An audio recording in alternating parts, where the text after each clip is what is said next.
So, Shannon, what do you think Rodgers was thinking as he saw all of yesterday's tributes to Tom? He ain't getting that. That's what he thinking. He gonna get the Kobe treatment. He gonna get the Paul Pierce treatment. That's what he gonna get. No, that's a little harsh. But Skip, okay, I got it. He's not admired. He's not revered like Tom Brady is. He's not looked at as the ultimate teammate like Tom Brady was. You know, I said that. I mean, Draymond was shaming Paul Pierce at the end, making fun of him. Your retirement tour. Yeah. So, and look, I get it. He's not going anywhere. I mean, it's just that he's definitely not retired now. Because he'll be a footnote in Brady's Hall of Fame. It's like you said about Roethlisberger. Yeah, if I'm Roethlisberger, I'm not retired just yet. I'm just not playing. I'm going to retire the following year. So for his Hall of Fame. Yeah, for his Hall of Fame. It's 5 years after you announce your retirement, Skip. You're eligible to be in the Hall of Fame. I just think the thing is, Skip, look, Brady is more revered. Is Rodgers more talented, can throw the ball better? Sure, fine, I give you all that, Skip. But the way his teammates, the way the fans look at Tom as opposed to Aaron Rodgers, it's not even close. Yep. It's not even close. And so to get this and everybody, people gonna be like, oh man, Aaron Rodgers retired. He'll get some, but he's not revered like that guy. It's just not gonna happen. So if, in fact, Aaron sat and watched much or a lot of the coverage yesterday, he had to be flat out horrified by what he saw. The outpouring, the gushing, the emoting, the honoring, the saluting of Thomas Edward Patrick Brady Jr. It went on and on and on and on. I was surprised about it, and I'm his biggest fan. Right. Because I thought there was a lot of Brady hate out there, but it was almost like he, quote unquote, football died. And then when that happens, everybody wants to eulogize and everybody rushes to outdo each other about he was this great. No, he was actually this great. Right. No, he was that great. And that's what happens usually when some icon passes away. But I think Aaron has seriously contemplated retiring now. And if he has, I'm with you. That would put a stop to it for me because I would think, I want to follow that act? Nope. Who would want to try that? No. Okay, so he's about to win, I'm pretty sure, back-to-back MVPs, right? Yes. Aaron bleeping Rodgers. Yet, I feel like a flashpoint in his career was, I'm immunized. I think it was. Yeah. I think it turned a lot of people against him. Well, Skip, there was always a groundswell because he's always been, the way he treated the media, he's always thought he was the smartest guy in the room. He's always been condescending. He's always been smug. He's always been arrogant. He's always been narcissistic. He's always been aloof. But then you throw that on top of it, and then it was like, oh, now y'all trying to silence me. Bruh, you going on this, you talking every Tuesday on Pat McAfee show. How you getting silenced? You call up and they call you up, oh yeah, I do an interview. So nobody's tried to silence you. People just got tired of you lying. You lied. And then you get mad at us. Oh, they're trying to, the left. You lied. Instead of saying, you know what, guys, I apologize. I lied. I don't want to hear no misled. I lied, told people, and, they knew the people that needed to know. Okay. And they cooperated, so both of you got what you deserved. You lying, smug, condescending, arrogant, aloof, narcissistic rascal that you are. You got exactly what you deserved. Tom Brady never treated the media. He might come out there, come on, guys, but Tom never treated the media like he's the guy that comes in there. You're beneath me.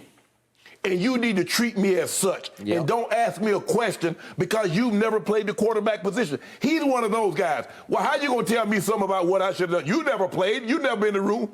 I just know you shouldn't have thrown that ball. I know you should have got more than 10 points. I do know that. And so he rubs a lot of people the wrong way. And in process of rubbing that, they're not going to give you the praise and the adulation that they gave Tom Brady. Tom Brady strikes you as a guy you want to have a drink at the bar with, and he would have a drink. He kind of makes you probably feel like he's known you forever. Even though he's heard some of the things I've said, he jumps on a call. He did. And he carries on and like nothing. He's like, how you guys, Shannon, you my guy, how you beat me up? That guy would jump on, he gonna be cold. not going to say anything. So I don't know what he expects. Yep. That's what's going to happen.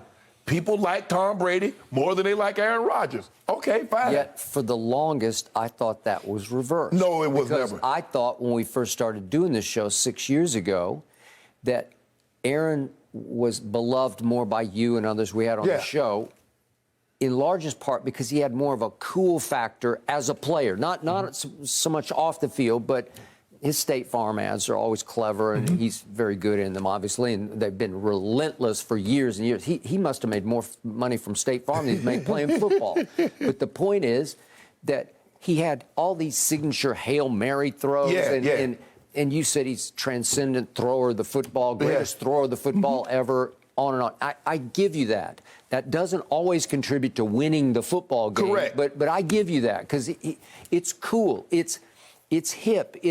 The footwork could be horrible, but the arm talent, the arm angles are just like, what? How do you do it? Right. He was Mahomes before Mahomes was, right? Yes. So, by contrast, people just got sick and tired of Brady winning, but he didn't win spectacularly. Like I was thinking last night, what's Brady's signature moment?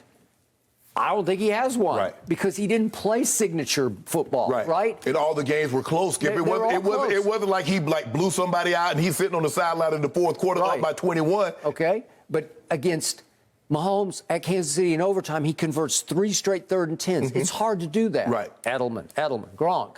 But then the drive gets completed with a 2-yard run by Rex Burkhead. Right. Was that signature? Does that go into your file?